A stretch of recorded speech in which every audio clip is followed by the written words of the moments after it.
દિશા Modasa high school શાંતિ નિકેતન કહેવાય, શાંતિ નિકેતન કહેવાય વિદ્વાનોના મતે આ તો ઓક્સફર્ડ કહેવાય, ઓક્સફર્ડ કહેવાય 2019 100 વર્ષોની થાય।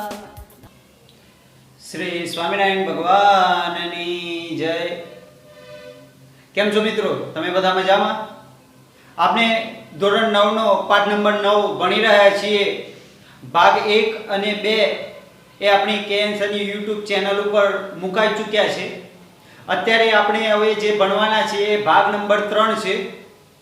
આપણે ભારતના નાગરિકોને મૂળભૂત હકો ઉપર ભણી રહ્યા છીએ। તો આ જે હક છે એમાં મુખ્ય 6 હક છે, જેમાં સમાનતાનો હક, સ્વતંત્રતાનો હક, શોષણ વિરુદ્ધનો હક, આવા 3 હક ઉપર આપણે પાછલા ભાગની અંદર જોઈ ચૂક્યા છે। ભાગ નંબર 3 ની અંદર હવે આપણે બાકીના જે 3 હક બચેલા છે એના ઉપર જોવાના છીએ। આ જે ભાગ છે એની અંદર કયા 3 હક ઉપર જોવાના છે? તો ધાર્મિક સ્વતંત્રતાનો હક, સાંસ્કૃતિક અને શૈક્ષણિક હક અને બંધારણીય ઇલાજોનો હક। આવા જે 3 હક છે એના ઉપર જોવાના છે। શરૂઆત કરીએ ધાર્મિક સ્વતંત્રતાનો અધિકાર। આપણે મિત્રો જાણીએ છીએ કે ભારત દેશ એ બિન સાંપ્રદાયિક દેશ છે।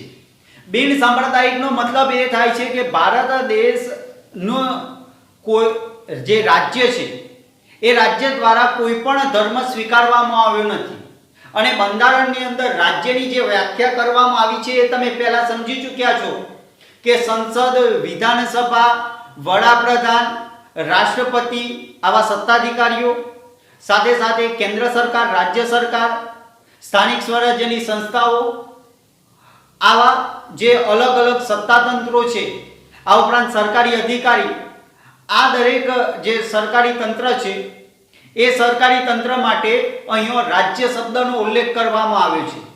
તો આ રીતના ભારત દેશ બિન સાંપ્રદાયિક છે એનો મતલબ કે રાજ્યનો પોતાનો કોઈ ધર્મ નહીં હોય। એનો મતલબ એવો નથી થતો કે વ્યક્તિ જે રાષ્ટ્રપતિ પદ ઉપર છે અથવા તો વડાપ્રધાન પદ ઉપર છે એ અંતઃકરણથી કોઈ ભગવાન અથવા તો કોઈક ધર્મને નહીં માની શકે। આનો મતલબ એવો થાય છે કે રાજ્ય દ્વારા કોઈ પણ ધાર્મિક વિધિ વિધાનોમાં સક્રિય ભૂમિકા ભજવી શકાશે નહીં। કે તો સરકારી જે ભંડોળ છે, સરકાર દ્વારા જે ટેક્સ ભેગો કરવામાં આવ્યો છે એનો ઉપયોગ કોઈ એક નિશ્ચિત ધર્મના લોકો પાછળ ખર્ચવામાં નહીં આવે, આવો એનો મતલબ થાય છે। બીજો મતલબ એ થાય છે કે રાજ્યએ ધર્મની બાબતમાં દરેક નાગરિકને સ્વતંત્રતા આપેલી છે। આ બંધારણની અંદર ઉલ્લેખ કર્યો છે કે દરેક નાગરિક પોતાની રીતે ધર્મ પાળી શકે છે। તો આવો જે ઉલ્લેખ કરવામાં આવ્યો છે એ અનુચ્છેદ 25, 26, 27 અને 28 આ જે અનુચ્છેદો છે એની અંદર ધાર્મિક સ્વતંત્રતાનો ઉલ્લેખ કરવામાં આવ્યો છે। એ કઈ રીતના સ્વતંત્રતા છે તો એની શરૂઆત થાય છે અનુચ્છેદ 25 થી અને 25મા અનુચ્છેદની અંદર ઉલ્લેખ કરવામાં આવ્યો છે તે પ્રમાણે ભારત દેશના જે નાગરિક છે એ અંતઃકરણથી પોતાનો મનપસંદ ધર્મ પાળવાની, એની ઉપાસના કરવાની, એનો પ્રચાર કરવાની આ સમગ્ર છૂટ આપવામાં આવી છે। કહેવાનો મતલબ એ છે કે તમે પોતે એવું વિચારો છે કે મારે આ ધર્મ પાળવો છે અથવા તો આ પ્રમાણે રીત રિવાજ પ્રમાણે વર્તવું છે તો આપણા બંધારણે એની છૂટ આપવામાં આવી છે। ઉપાસના કરવાની અલગ અલગ પદ્ધતિની પણ છૂટ આપવામાં આવી છે। એટલે કે તમારે ભગવાનની ઉપાસના કરવા માટે ફૂલ વાપરવા છે તો એ માટેની છૂટ, તમારે અગરબત્તી પ્રગટાવી અને ભગવાનની ઉપાસના કરવી છે એ માટેની છૂટ છે, આરતી કરીને ઉપાસના કરવી છે તો એ માટેની છૂટ છે, અથવા તો પદ્માસન અથવા તો સુખાસનમાં બેસી અને તમારે ઉપાસના કરવાની છે, છૂટ છે। તમારે જે રીતના ઉપાસના કરવી હોય એની છૂટ આપવામાં આવી છે। મનપસંદ રીતના ધાર્મિક વિધિ વિધાનો પાળવાની છૂટ અહીંયા બંધારણે આપી છે। જો કે મિત્રો આનો એવો મતલબ નથી થતો કે કોઈ પણ પ્રકારના રાજ્ય દ્વારા આ બાબતે પ્રતિબંધ લગાવી શકાતા નથી, કારણ કે અહીંયા આગળ આપણા પુસ્તકમાં જે પ્રમાણે ઉલ્લેખ કરવામાં આવ્યો છે એ પ્રકારે કે તમે પ્રચાર પ્રસાર અથવા તો ઉપાસના બધું કરી શકો છો, પરંતુ આમ છતાં એ જાહેર વ્યવસ્થા, નીતિમત્તા અને સ્વાસ્થ્યના કારણોસર રાજ્ય વ્યાજબી નિયંત્રણો લગાવી શકે છે। આ વાક્યને ઉદાહરણથી સમજીએ કે સમજો કે વર્ષો પહેલા ધાર્મિક વિધિ વિધાનોમાં વ્યક્તિની બલિ પણ ચડાવવામાં આવતી હતી, પશુ બલિ નહીં, વ્યક્તિની બલિ, કે જે વ્યક્તિ છે, માનવી છે, માનવ બલિ, કે જેમાં માનવી છે એને તલવારથી માથું કાપી અને માતાજીને અથવા તો કોઈક દેવને ચડાવવામાં આવી. તો આવી રીતના ચડાવવામાં આવતી. તો તમે કહેશો કે સાહેબ આ પણ એક ઉપાસના અથવા તો એક પ્રકારે ધર્મ પાળવાની પદ્ધતિ જ થઈ ને. તો અહીંયા બંધારણે સ્પષ્ટતા કરી છે કે ભાઈ કોઈ પણ પ્રકારના સ્વાસ્થ્યના વિરુદ્ધનું વર્તન તમે નથી કરી શકતા, કારણ કે કોઈક વ્યક્તિનું ગળું કાપી અને બલિ ચડાવી તો એ સ્વાસ્થ્યના વિરુદ્ધનું વર્તન છે. તો આવા વર્તનનો અહીંયા નિષેધ કરવામાં આવ્યો છે.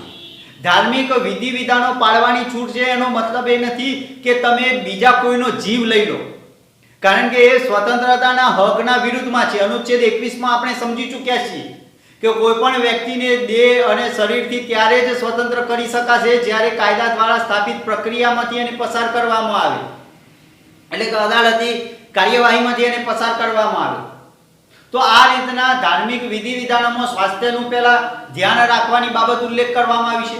બીજું બંધારણે એ પણ કહેવામાં આવ્યું છે કે નીતિમત્તાનું પણ ધ્યાન રાખવામાં આવે, કે ધર્મના નામે કોઈ સ્ત્રીને ગાંધી રાખવામાં આવે અથવા તો ધર્મના નામે એને નીચી કેટેગરીની કહેવામાં આવે અને પુરુષ ઊંચી કેટેગરી. તો આવા વર્તનનો પણ બંધારણે નિષેધ કર્યો છે કે નીતિમત્તાનું સમગ્ર ધ્યાન રાખવામાં આવશે, સમાનતાનો હકનો ભંગ ના થવો જોઈએ. સાથે સાથે એ પણ કહેવામાં આવ્યું છે કે જાહેર વ્યવસ્થાનો ભંગ થાય એ રીતના તમે વર્તન નથી કરી શકતા. હા, જો તમારે રથયાત્રા કાઢવી છે તો રથયાત્રા કાઢી શકો છો, પરંતુ એનો મતલબ એ નથી થતો કે તમે ટ્રાફિક જામ કરી દો, રસ્તાઓ બધા બ્લોક કરી અને પછી રથયાત્રા કાઢો. એ માટે પોલીસના સલાહ સૂચન પ્રમાણેના નીતિ નિયમો પાળી અને પછી જ તમે રથયાત્રા કાઢી શકો છો. તો અહીંયા છૂટ આપવામાં આવી છે, પરંતુ એનો મતલબ એવો નથી થતો કે દરેક પ્રકારની છૂટ મળી ગઈ છે ગમે તે વર્તન કરવાની. ધર્મના નામે તમે અહિત વર્તન નથી કરી શકતા, પ્રકૃતિને નુકસાન થાય એ રીતના વર્તન ના કરી શકાય. તો આ રીતના અહીંયા જાહેર વ્યવસ્થા, નીતિમત્તા અને સ્વાસ્થ્યને બાદ ન આવે એ રીતના વ્યાજબી નિયંત્રણો રાખવાની રાજ્યને પરમિશન આપી છે. તો આ સાથે આ જે ધાર્મિક સ્વતંત્રતા આપવામાં આવી છે એમાં બીજા પણ ઉલ્લેખો કરવામાં આવ્યા છે કે રાજ્યને પોતાનો કોઈ ધર્મ નથી. એનો મતલબ કે રાજ્ય કોઈ પણ પ્રકારનો ટેક્સનો ઉપયોગ એ ધર્મની અભિવૃદ્ધિ, કોઈ એક નિશ્ચિત ધર્મની અભિવૃદ્ધિ માટે નથી કરી શકતા. તો આમ છતાં પણ કોઈક વ્યક્તિ છે, એ વ્યક્તિ નાણાં કે ટેક્સનો ઉપયોગ તો નથી કરી શકતા. પ્રધાન છે અથવા તો મુખ્યમંત્રી છે, એ કોઈક ધાર્મિક વિધિ વિધાનમાં જો એમને આમંત્રણ મળ્યું હોય તો હાજર રહી શકે છે, પરંતુ એમને ફાયદો થાય, કોઈક એક વિશેષ ધર્મને ફાયદો થાય એવું વર્તન નથી કરી શકતા. અહીંયા ઉદાહરણથી સમજીએ કે હમણાં જ અયોધ્યાની અંદર રામ મંદિર માટે ભૂમિપૂજન કરવામાં આવ્યું. તો આ ભૂમિપૂજનમાં વડાપ્રધાનને આમંત્રણ આપવામાં આવ્યું. તો વડાપ્રધાન સહર્ષ એ આમંત્રણ સ્વીકારી અને અયોધ્યાની ધરતી ઉપર ગયા, ત્યાં ભૂમિપૂજન કર્યું. તો એમને એની છૂટ આપવામાં આવી છે, પરંતુ વડાપ્રધાન પોતે ભારતના જે ભંડોળ છે, કે તો જે ધન સંપત્તિ છે ભારત દેશની, કે તો જે ટેક્સ ભેગો કરવામાં આવે છે ભારત દેશની સામાન્ય જનસંખ્યા જોડેથી, તો એ ટેક્સનો ઉપયોગ એ મંદિર બનાવવા માટે ફાળવી નહીં શકે. એ જ રીતના મસ્જિદ બનાવવા માટે પણ નહીં ફાળવી શકે. તો આ રીતના ભારતના બંધારણમાં એનો સ્પષ્ટ ઉલ્લેખ કરવામાં આવ્યો છે. સાથે સાથે આગળ એ બાબતનો પણ ઉલ્લેખ કરવામાં આવ્યો છે કે જે ધાર્મિક સંસ્થાઓ તમે સ્થાપવા માંગતા હો, તમને એમ લાગે છે કે મારે કોઈક નવા જ દેવની ઉપાસના કરવી છે, તો એ માટેનું તમે સંગઠન બનાવી શકો છો, એ માટે કોઈક સંસ્થા ઊભી કરી શકો છો અને તમે એ પ્રમાણેની ઉપાસના પણ કરી શકો છો. એટલે કે સંગઠન બનાવવાની, વહીવટ કરવાની તમને બંધારણે છૂટ આપી છે. ફક્ત મર્યાદા જાળવવાની છે, સ્વાસ્થ્યની, નીતિમત્તાની અને જાહેર વ્યવસ્થાની. આટલી મર્યાદા તમે જાળવતા હો તો તમે પોતે પણ કોઈક નવો સંપ્રદાય ઊભો કરી શકો છો. તમે પોતે પણ ધર્મગુરુ તરીકે બિરાજમાન થઈ અને લોકોને નીતિમત્તાના પાઠ આપી શકો છો. તો આવી અહીંયા બંધારણે એ પણ છૂટ આપવામાં આવી છે. સાથે સાથે એ પણ અહીંયા કહેવામાં આવ્યું છે કે સરકારના ગ્રાન્ટમાંથી ચાલતી કોઈ પણ શૈક્ષણિક સંસ્થા હોય તો એની અંદર ધાર્મિક કોઈ પણ પ્રકારનું વિધિ વિધાન માટે ફરજ પાડી શકાશે નહીં. એટલે કે જે સ્કૂલની અંદર પ્રાર્થના કરવામાં આવે છે તો આ પ્રાર્થના દરમિયાન વિદ્યાર્થી ફરજિયાત હાજર રહે એવું દબાણ ના કરી શકાય. આ અનુચ્છેદ એવું કહેવા માંગે છે કે કોઈક વ્યક્તિ જો એવું કે મને આ ઉપાસના સાથે મારું અંતઃકરણ એ માન્યતા નથી આપતું અને મારે આ પ્રાર્થના અથવા તો આ ધાર્મિક વિધિ વિધાનમાં ઉપસ્થિત નથી રહેવું, તો વિદ્યાર્થી ના પણ પાડી શકે છે. તો આ રીતના એનો પણ અહીંયા ઉલ્લેખ કરવામાં આવે છે. અંતિમ બાબત જે અહીંયા લખવામાં આવી છે એ પણ અહીંયા જોઈ લઈએ કે સરકારી ગ્રાન્ટમાંથી ચાલતી કોઈ પણ શૈક્ષણિક સંસ્થામાં ધાર્મિક શિક્ષણ આપી શકાશે નહીં કે ધાર્મિક શિક્ષણમાં ભાગ લેવાની કે ધાર્મિક ઉપાસનામાં હાજર રહેવાની ફરજ પાડી શકાશે નહીં.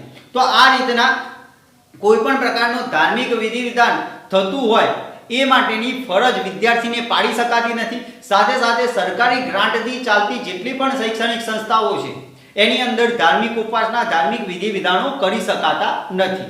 તો આ રીતના થયું ધાર્મિક સ્વતંત્રતાનો હક. હવે મિત્રો આપણે આગળનો મુદ્દો જોઈએ તો આગળના મુદ્દામાં સાંસ્કૃતિક અને શૈક્ષણિક હક. તો આવો સાંસ્કૃતિક અને શૈક્ષણિક હક એ પણ ભારતના દેશના નાગરિકોને આપવામાં આવ્યો છે, જે અનુચ્છેદ 29 અને 30 ની અંદર ઉલ્લેખ કરવામાં આવ્યો છે. અનુચ્છેદ 29 ની અંદર જે પ્રમાણે ઉલ્લેખ કરવામાં આવ્યો છે તેની વાત કરીએ તો ભારત દેશ એક વિવિધતાવાળો દેશ છે. તમે જોશો તો ગુજરાતમાં ગુજરાતી બોલાય છે, મહારાષ્ટ્રમાં મરાઠી બોલાય છે, રાજસ્થાનમાં હિન્દી બોલાય છે, જમ્મુ કાશ્મીરમાં ઉર્દુ અને હિન્દી બોલાય છે, ઉત્તર પ્રદેશમાં ઉર્દુ અને હિન્દી બોલાય છે. તો એ જ રીતના આ જે વિસ્તારો છે, જે દક્ષિણના વિસ્તારો, તો ત્યાં કોઈક જગ્યાએ મલયાલમ ભાષા બોલાય છે, કોઈક જગ્યાએ કન્નડ ભાષા બોલાય છે. તો આવી અતિ વિવિધતા વાળો આપણો દેશ છે અને આ બાબત બંધારણના ઘડવૈયાઓને ખ્યાલ હતો. ભારત દેશમાં અલગ અલગ ધર્મ પાળનાર લોકો છે, અલગ અલગ જાતિ, અલગ અલગ વ્યવસાય કરનાર લોકો છે, અલગ અલગ રીતના વિદેશીઓ ભારતમાં આવી અને વસ્યા હોય એવા વિસ્તારો વાળો આપણો દેશ છે. તો આ બધા વિવિધતા જળવાઈ રહે એટલા માટે ભારત દેશના બંધારણની અંદર અનુચ્છેદ 29 ની અંદર ભારતના નાગરિકને એક અધિકાર આપ્યો છે કે ભારત દેશનો નાગરિક પોતાની ભાષા, સંસ્કૃતિ અને લિપિ જાળવવાનો અધિકાર છે. તમે સંસ્કૃતિથી પરિચિત છો, પરંતુ ભાષા એટલે કે ગુજરાતી, મરાઠી આવું બધું તમને ખ્યાલ છે, પરંતુ લિપિ એટલે શું? તો જે લખાણ જે ભાષામાં લખવામાં આવે એ ભાષા અમુક વખત એક પણ હોય અથવા તો એની લિપિ અલગ પણ હોઈ શકે. ઉદાહરણ તરીકે ગુજરાતી ભાષા અને લિપિ એક સરખી જ ગણાય છે, પરંતુ હિન્દી ભાષા જેમાં લખવામાં આવે છે એ દેવનાગરી લિપિ કહેવામાં આવે છે, કારણ કે એ જે લખાણ છે એ સંસ્કૃત જેમાં લખવામાં આવે છે દેવનાગરી લિપિ છે. લિપિ એટલે કે જેમાં લખવામાં આવે એ, તો અહીંયા સંસ્કૃત એ દેવનાગરી લિપિ છે. સંસ્કૃત ભાષાની લિપિ કઈ તો દેવનાગરી, હિન્દી ભાષાની લિપિ કઈ તો દેવનાગરી. તો આ રીતના ભારત દેશના બંધારણે છૂટ આપી છે કે ભારત દેશના નાગરિક આવી ભાષા, સંસ્કૃતિ અને લિપિ કે એ જે અલગ છે એને જાળવી શકે એની અહીંયા છૂટ આપવામાં આવી છે. સાથે સાથે અહીંયા એ પણ કહેવામાં આવ્યું છે કે સરકારી ગ્રાન્ટથી ચાલતી જે પણ કોઈ શૈક્ષણિક સંસ્થાઓ છે એમાં જે પણ કોઈ વ્યક્તિ એડમિશન લેવા માટે આવે, પ્રવેશ લેવા માટે આવે, તો એને અલગ ભાષા, અલગ ધર્મ, અલગ લિપિ આવા કોઈ કારણોસર પ્રવેશમાંથી વંચિત રાખી શકાશે નહીં. ઉદાહરણથી સમજીએ કે સમજો કે આપણી કેએનસા મોડાસા હાઈસ્કૂલ છે, એની અંદર કોઈક વ્યક્તિ એડમિશન લેવા માટે આવે તો એ વખતે એ હિન્દી ભાષી વ્યક્તિ છે કે તો બીજા રાજ્યમાંથી કોઈ મોડાસાની અંદર નોકરી કરવા માટે આવ્યું, બેંકના મેનેજર છે, એના સંતાનને હિન્દી ભાષા જ ફાવે છે અને એ મેનેજર છે એવું ઈચ્છે છે કે મારે કેએનસામાં જ મૂકવું છે, એને ખબર છે કે અહીંયા ગુજરાતીમાં જ ભણાવવામાં આવે છે, છતાં એ મૂકવા માંગે છે, તો એ વખતે સ્કૂલ પ્રશાસન દ્વારા એવું કહેવામાં નહીં આવે કે ના, તમારી ભાષા એ અલગ છે એટલા માટે તમને એડમિશન નહીં મળે. હા, એવું બની શકે કે એડમિશન ફૂલ થઈ ગયા છે અને એટલા માટે એડમિશન નથી આપી શકાતું, તો એ બદલ ના પાડી શકાય. પરંતુ અહીંયા સ્પષ્ટ રીતના કહેવામાં આવ્યું છે કે ધર્મ, જાતિ, જ્ઞાતિ, ભાષા આવા કોઈ પણ કારણોસર કોઈ પણ નાગરિકને પ્રવેશથી ઇનકાર કરી શકાશે નહીં, ના નહીં પાડી શકાય. આ સિવાય અન્ય કોઈ કારણ હોય કે એડમિશન ફૂલ થઈ ગયા છે તો ના પાડી શકાય, પરંતુ આવા કોઈ કારણોસર ના નહીં પાડી શકાય. તો એ પણ એક પ્રકારની સાંસ્કૃતિક અને શૈક્ષણિક હકની અંદર સમાવેશ કર્યો છે. અનુચ્છેદ 30 ની અંદર જે ઉલ્લેખ કર્યો છે એ વિશેષમાં લઘુમતી જે જ્ઞાતિ છે, લઘુમતી એમના માટે ઉલ્લેખ કર્યો છે. તમને સવાલ એ થાય કે લઘુમતી કોને કહેવાય?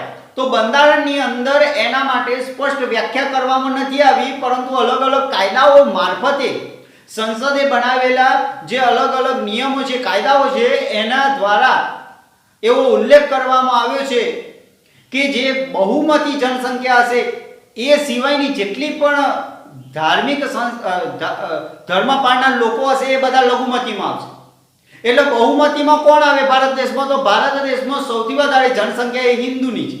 તો હિન્દુ સિવાયના બાકીના જેટલા પણ ધાર્મિક જે છે તો એ દરેક ધાર્મિક લોકો એ લઘુમતીમાં ભાગ ગણે. એવી રીતના ભારત દેશમાં કોણ કોણ લઘુમતીમાં આવે? તો ભારત દેશની અંદર મુસ્લિમ, જૈન, શીખ, પારસી આવી જે પણ કોઈ ધર્મ પાળનાર લોકો છે તો એ બધાને લઘુમતીમાં ગણવામાં આવે છે. જે બહુમતીમાં સમાવેશ નથી થતો એ લઘુમતી. તો લઘુમતી માટે અહીંયા કઈ જોગવાઈ કરેલી છે? તો લઘુમતી માટે એવી પહેલી જોગવાઈ કરવામાં આવી છે કે ભારત દેશની નાગરિક એ જો લઘુમતી હશે તો પોતાની શૈક્ષણિક સંસ્થા સ્થાપવાની એને પરમિશન છૂટ આપવામાં આવી છે. સાથે સાથે એ પોતાની ભાષા, ધર્મ અને લિપિ જાળવી શકે એની પણ અહીંયા છૂટ આપવામાં આવી છે કે જેથી કરીને તમે એવું જોયું હશે કે મુસ્લિમમાં મદરેસા નામની સ્કૂલ ચાલતી હોય છે. એ જ રીતના ક્રિશ્ચનની અંદર ઝેવિયર સ્કૂલ કે આવી કોઈક અન્ય ક્રિશ્ચન સ્કૂલો પણ ચાલતી હોય છે. તો આવી ધાર્મિક પોતાનો ધર્મ અને લિપિ જાળવવા માટે બંધારણે આની છૂટ આપવામાં આવી છે.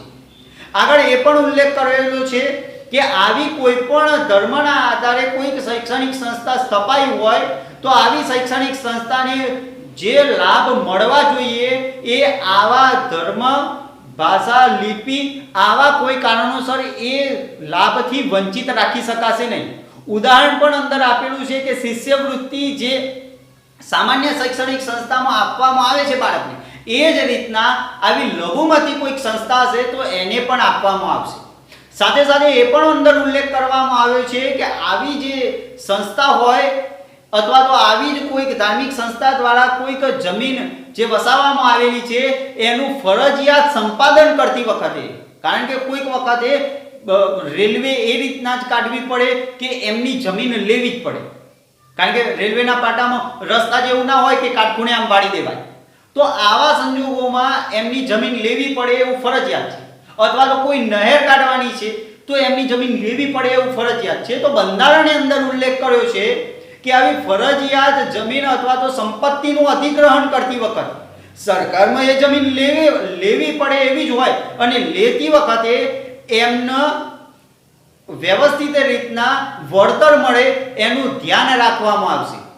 તો આવા અંદર ઉલ્લેખ કરવામાં આવ્યા છે. અને આ રીતના ભારત દેશની જે માઇનોરિટીઝ કહેતો લઘુમતીઓ, ઇંગ્લિશમાં માઇનોરિટીઝ કહેવામાં આવે, તો આવી જે લઘુમતીઓ છે એમને એક વિશેષ અધિકાર અહીંયા આપવામાં આવ્યો છે.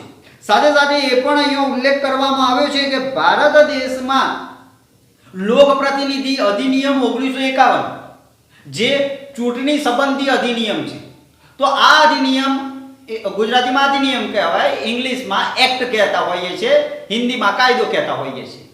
તો આ જે અધિનિયમ છે એ અધિનિયમની અંદર જોગવાઈ કરી છે કલમ 123(3) ની અંદર કે ધર્મ, જાતિ અથવા તો ભાષાના આધારે કોઈ પણ વ્યક્તિ મત નહીં માંગી શકે. એટલે કે કોઈ વ્યક્તિ એવું નહીં કહી શકે કે ભાઈ હું તારા જ્ઞાતિનો અથવા તો તારા ધર્મનો વ્યક્તિ છું અને મને મત આપ. કારણ કે આવું જો કોઈક નેતા દ્વારા વર્તન કરવામાં આવે તો જેથી કરીને સમાજમાં વૈમનસ્ય ઊભું થાય છે, સમાજમાં એક તંગદિલીનું વાતાવરણ ઊભું થાય છે અને એથી જે એના કારણે અન્ય જે ધર્મના લોકો હોય તો એમને એક ડરની લાગણી અનુભવાય છે કે આપણે એ ધર્મના નથી, તો જો આ વ્યક્તિ સત્તા ઉપર આવશે તો આપણું અહિત કરશે, આપણા માટે સારા કામો વિકાસના કામો નહીં કરે અને આવી એક વૈમનસ્ય ઊભું ના થાય એટલા માટે લોકપ્રતિનિધિમાં સ્પષ્ટ ઉલ્લેખ કર્યો છે કે ધર્મ ભાષા આવા કોઈ પણ ના આધારે એ મત નહીં માગી શકે અને જો મત માગે છે તો ગુનો સાબિત થાય તો એને ચૂંટણી લડવામાંથી પણ બાકાત કરી શકાય છે. તો આવી જોગવાઈઓ અંદર કરેલી છે અને આ રીતના સાંસ્કૃતિક અને શૈક્ષણિક હક જે ભારત દેશના નાગરિકનો છે એ જળવાય એવું અહીંયા કરવામાં આવ્યું છે. તો આ રીતના આપણે જોયું સાંસ્કૃતિક અને શૈક્ષણિક હક. હવે મિત્રો, ભારત દેશના નાગરિકને જે મૂળભૂત અધિકારો છે, હક આપવામાં આવ્યા છે, એમાં અંતિમ જોઈએ તો 6 નંબરનો જે અધિકાર છે બંધારણીય ઇલાજનો હક. બંધારણીય ઇલાજ એનો મતલબ એ થાય છે કે બંધારણે જે અધિકારો આપ્યા છે એ અધિકારોનો ભંગ થતો હોય તો કોણ રક્ષણ આપશે? કારણ કે ગમે તેટલા સારા અધિકારો નાગરિકને આપવામાં આવ્યા હોય પરંતુ આમ છતાં રાજ્ય દ્વારા એ અધિકારો છીનવાય એવા જો સંજોગો ઊભા થાય તો નાગરિકો કોની મદદ લેશે, કોની પાસે જશે?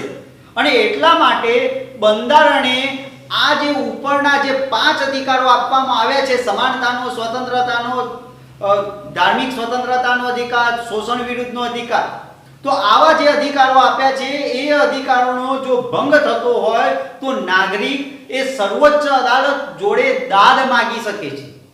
પુસ્તકમાં દાદ શબ્દ લખ્યો છે પરંતુ તમે અંગ્રેજી અને હિન્દી શબ્દોથી વિશેષમાં પરિચિત છો. દાદ માગવી એટલે કે અપીલ કરવી કે આ બાબતે મને રક્ષણ આપવામાં આવે અને સર્વોચ્ચ અદાલતને આ બંધારણના જે મૂળભૂત અધિકારો છે એના વાલી તરીકે, ગાર્ડિયન તરીકે સ્વીકારેલું છે.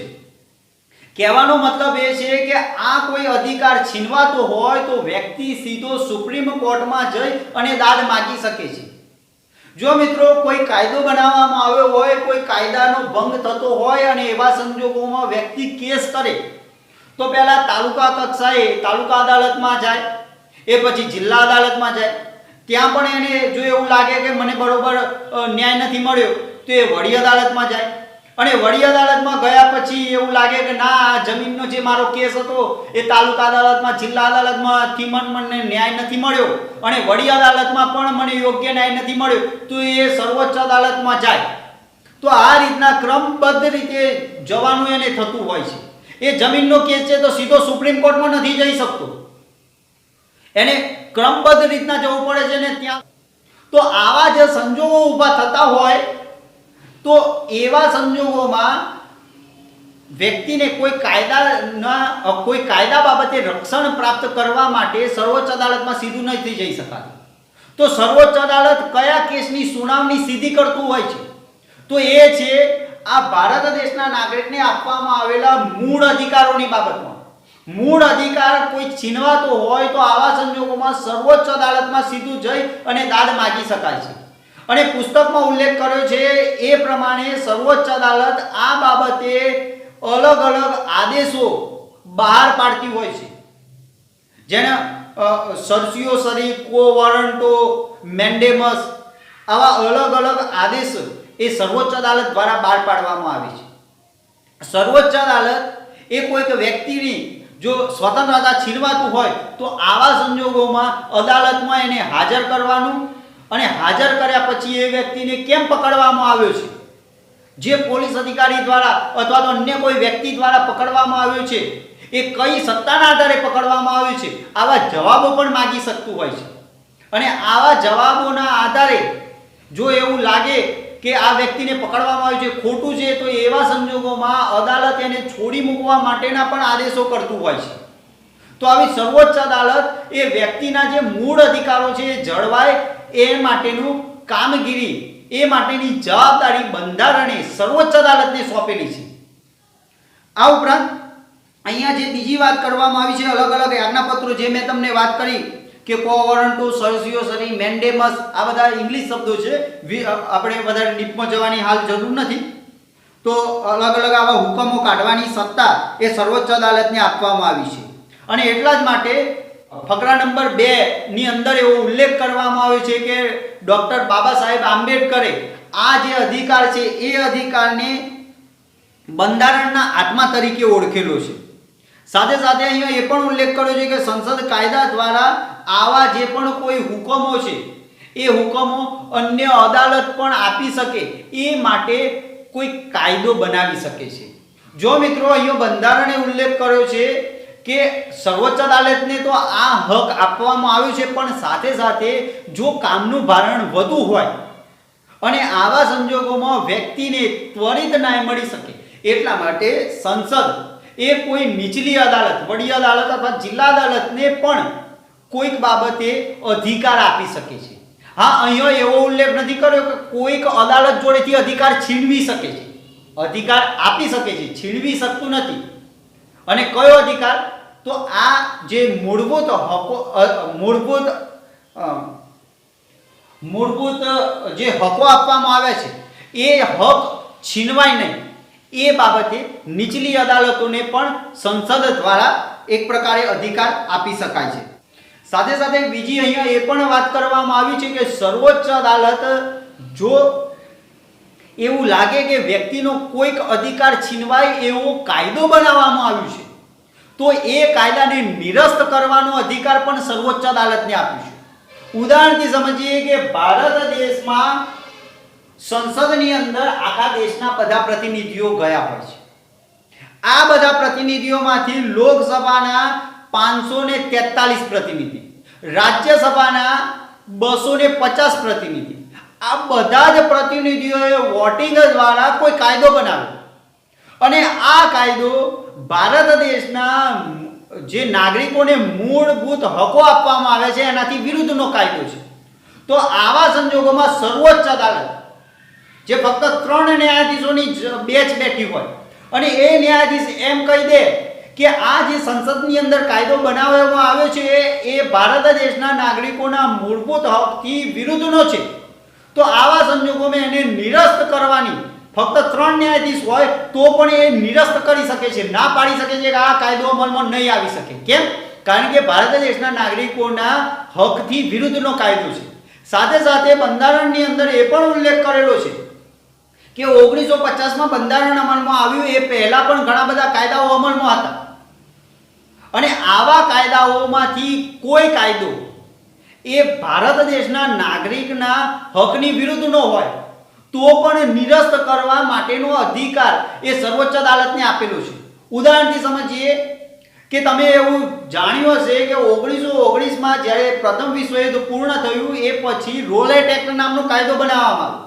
આ રોલેટ એક્ટમાં કોઈક વ્યક્તિની ધરપકડ કરવાનો અંગ્રેજ અધિકારીને અધિકાર આપવામાં આવ્યો કે અંગ્રેજ અમલદાર છે એ કોઈ પણ વ્યક્તિની ધરપકડ કરે એ પછી એના ઉપર કેસ અથવા તો વકીલ રાખવાની અથવા તો કોઈ દલીલની આવી કોઈ પણ પ્રકારની એ જે વ્યક્તિની ધરપકડ કરી છે એને અધિકાર નહોતો.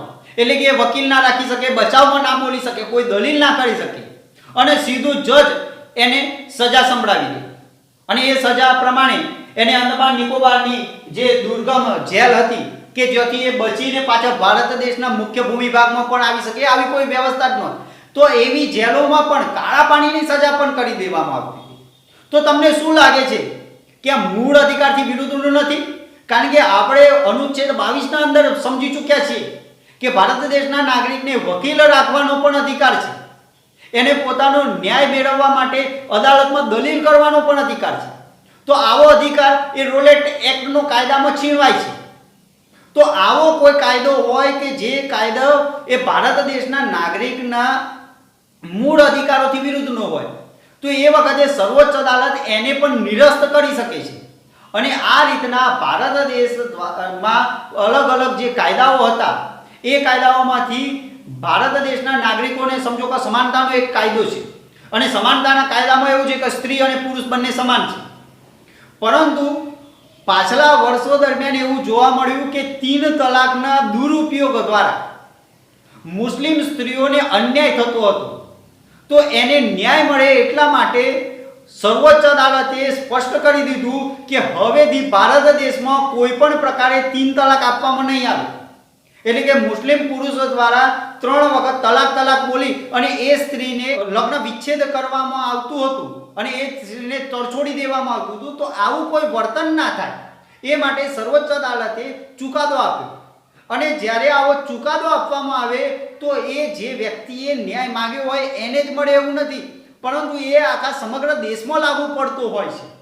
તો આ રીતના સર્વોચ્ચ અદાલતને આખા દેશ માટે મૂળભૂત હકોના પક્ષમાં હોય એવો ન્યાય આપવાનો અધિકાર અહીંયા આપવામાં આવ્યો છે.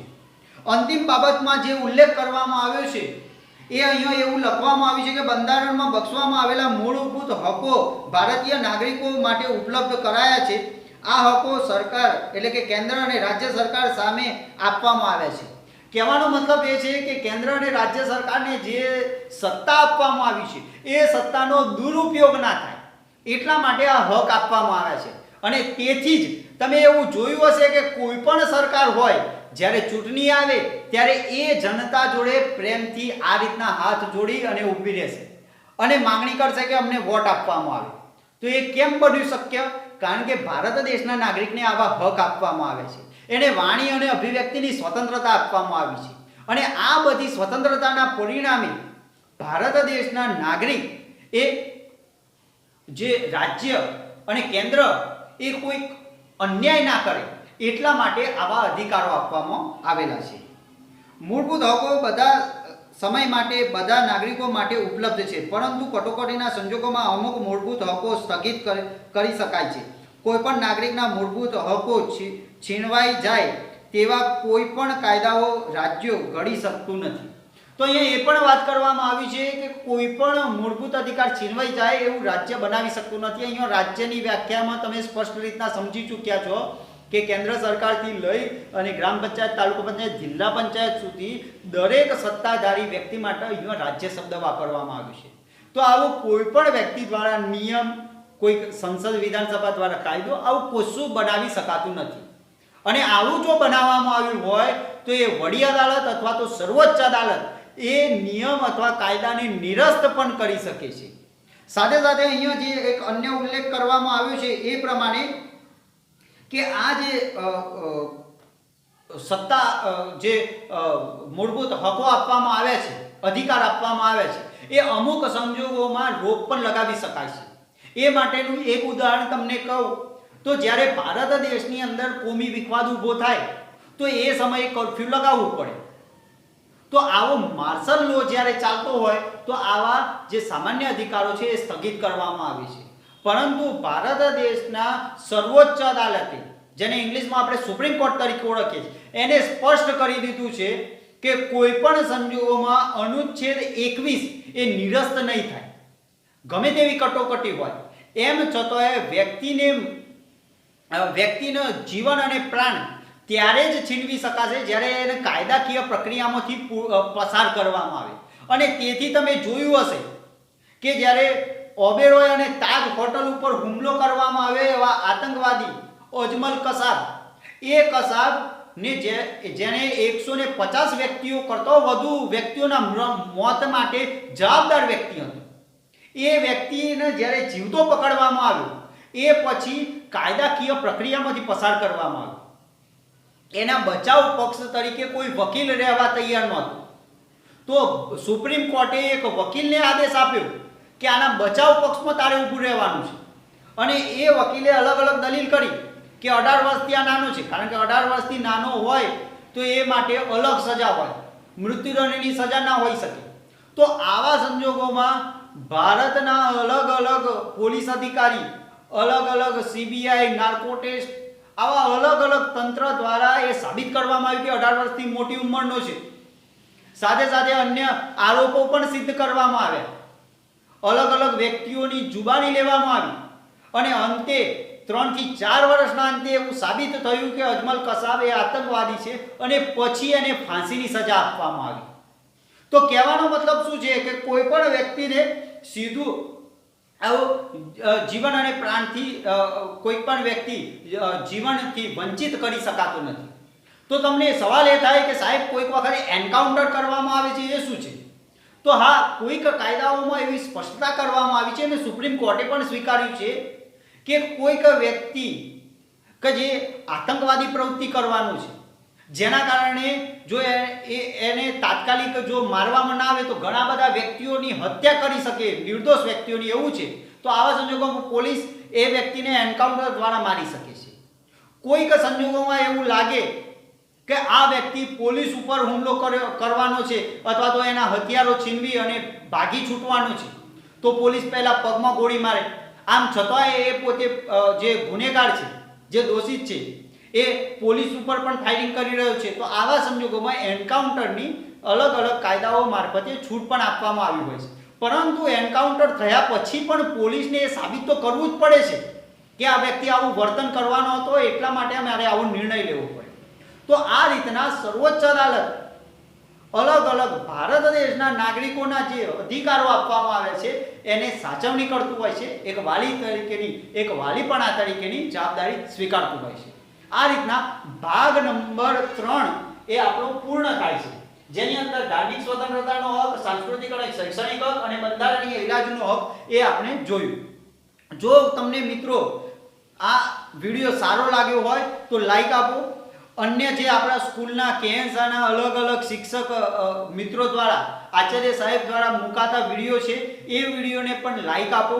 સાથે સાથે તમે કોમેન્ટ કરો તો સંભવતઃ એ અમે વાંચવાનો પણ પ્રયત્ન કરીએ છીએ. ઘણી વખતે કોમેન્ટનો પ્રત્યુત્તર અંદર નીચે આપવામાં ઘણી વખત વાર લાગતી હોય છે, સમય જતો રહેતો હોય છે, પરંતુ આમ છતાંય અમે સામે પ્રત્યુત્તર પણ આપતા હોઈએ છીએ. તો કોમેન્ટ પણ કરો, વિડીયોને લાઈક આપો. સાથે સાથે અન્ય સ્કૂલમાં રહેતા તમારા કોઈ મિત્ર હોય, તમારા કોઈ સંબંધીનું બાળક હોય, તો એમને પણ તમે વિડીયો શેર કરી શકો છો. આપને કેએનસાની યુટ્યુબ ચેનલમાં જે પણ કોઈ વિડીયો મૂકવામાં આવે છે એ જાહેર જનતા દરેક જોઈ શકે એ રીતના મૂકવામાં આવે છે. તો એ રીતના પણ તમે શેર કરી શકો છો. મિત્રો, હું પોતે કોઈ LLB નો વિદ્યાર્થી નથી રહ્યો, કોઈ પણ પ્રકારના મારે કોઈક લીગલ અનુભવ નથી. આમ છતાંય મેં એવો પ્રયત્ન કર્યો છે કે આ તમને સારી રીતના માહિતી આપી શકું. આમ છતાંય જો કોઈ ભૂલ રહી ગઈ હોય, કોઈક ધાર્મિક લાગણી દુભાઈ હોય અથવા તો કોઈક અન્ય રીતના મારાથી કોઈક એવું બાબત બોલાઈ ગઈ હોય તો મને માફ કરશો. એ બદલ હું ક્ષમા માંગુ છું જો કોઈક એવી ભૂલ રહી ગઈ હોય તો. આ રીતના આ જે આપણો ભાગ નંબર 3 છે એ પૂર્ણ થાય છે. બધાને જય સ્વામિનારાયણ.